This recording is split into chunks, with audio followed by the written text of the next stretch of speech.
The reason I call this Buffalo Bridge is we are kind of bridging that gap between, you know, the native hunters who need help and us who want the pieces and parts.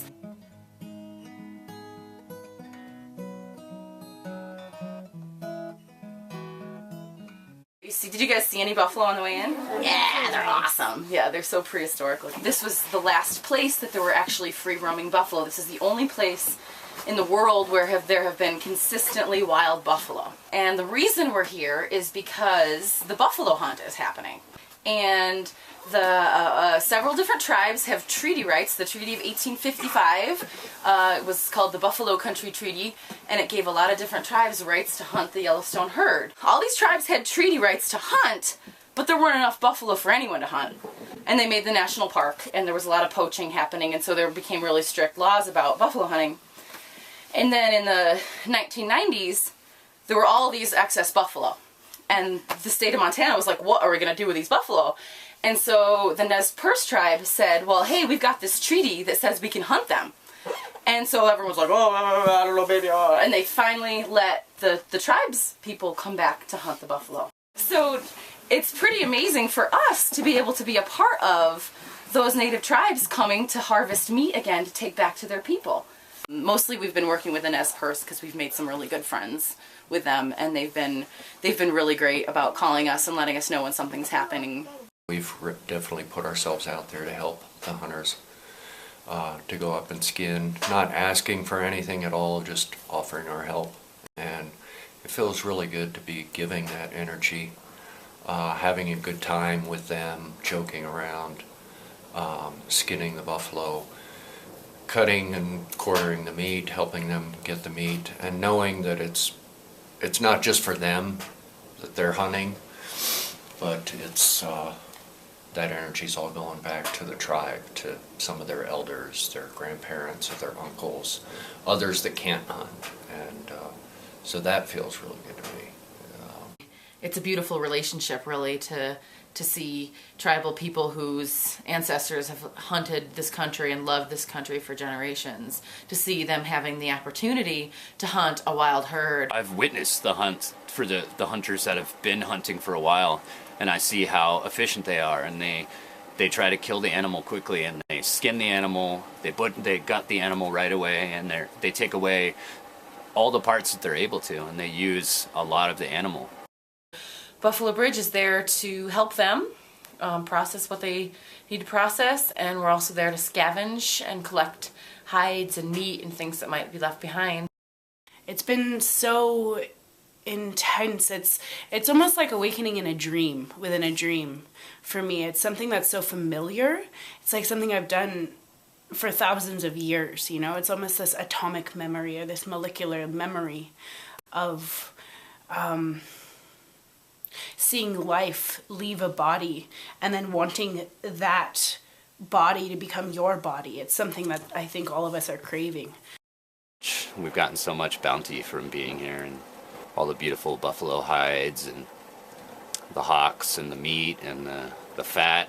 It's just such a rich, bountiful experience in many ways. I'd never gutted or skinned a buffalo before I got out here, but thanks to some of the native hunters who have really helped us and taught us, we're getting pretty good at it out here. Some hunters have left their hides, so we've been able to collect some hides. We've been given a few hides. So we put together a few racks and got a few strung up. Some of the hides that we've gotten, we bring back here, and we'll lay them out, see what condition they're in, see how many holes are in it, see how much meat and fat are on the hides. So we salt them, we use like animal feed salt, throw that on there, and then you fold them skin to skin, and then they have to drip on the fence for a couple days because the salt pulls moisture out. And that's even like in your body, if you eat too much salty food, you get kind of dehydrated. So that's what it's doing. It's sucking the moisture out, but also keeping it pliable. So when I take these home, the first thing I'll do is I'll pull them out and I'll wash them and wash the salt off and get the skin all rehydrated. And then you'll be able to rack it into a frame at that point. But if you can rack it, then you start the process of scraping it, dry scraping it. You can actually peel off like layers of the dermis and really thin it down so it's not so thick. I think the next steps would be braining it and softening it, and that's a whole nother experience I've yet to really delve into. Getting a lot of the hocks for sure, the lower legs with the hooves, and I'm hoping we've taken a few hooves off because I've made some buttons out of them, and they make really nice buttons, so we're going to try and remove the hooves. We're pulling as much sinew as possible. We've made some bone broth. We actually call it more of a bone broth medicine. The skins, the hawk skins are tacked up, and we're trying to dry those for future use as well. I've made a few bags and stuff, and other people have as well. When you're processing a huge animal, there is some waste. You know, you can't take everything, and that's our role is to be the cleanup crew.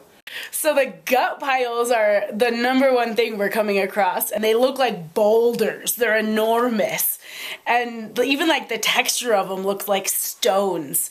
And yeah, the hearts seem to be left in the gut piles. For me, like, handling hearts, I think, might be one of the more powerful pieces. I mean, handling any part of the animal is really intense, but the heart is like, it's the seat of the soul. Oftentimes they're encased in this really cool sheath of fat. It's like this hard case, and you can cut it open and peel out this beautiful heart. Yeah, we just cut them. Sometimes we'll have blood clots in them. We clean the blood clots out, slice them up, and we've been making heart sausage, so cutting it into slices and then grinding it with a bunch of spices, making some really, really, really tasty heart sausage.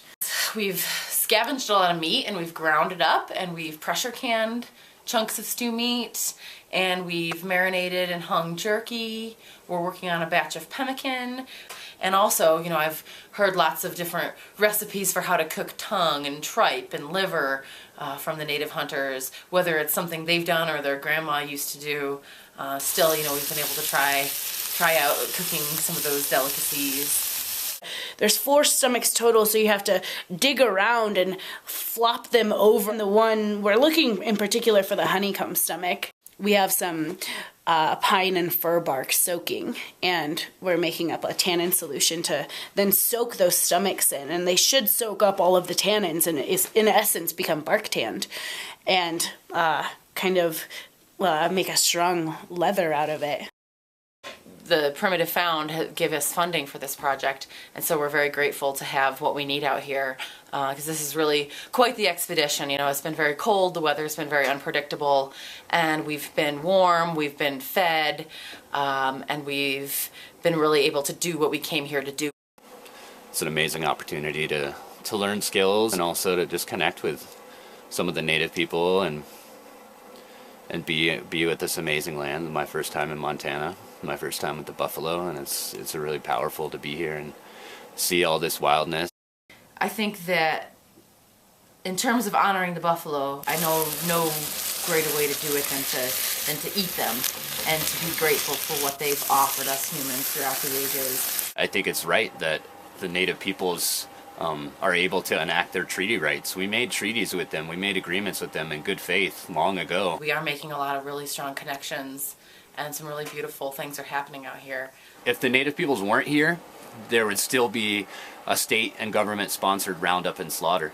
And for me, it feels much better in my heart to see native peoples be able to enact their treaty rights than to see buffalo captured in pens and lured in with hay and feed and then trucked away to slaughter facilities. We all want what's best for the buffalo herd, the wild Yellowstone herd.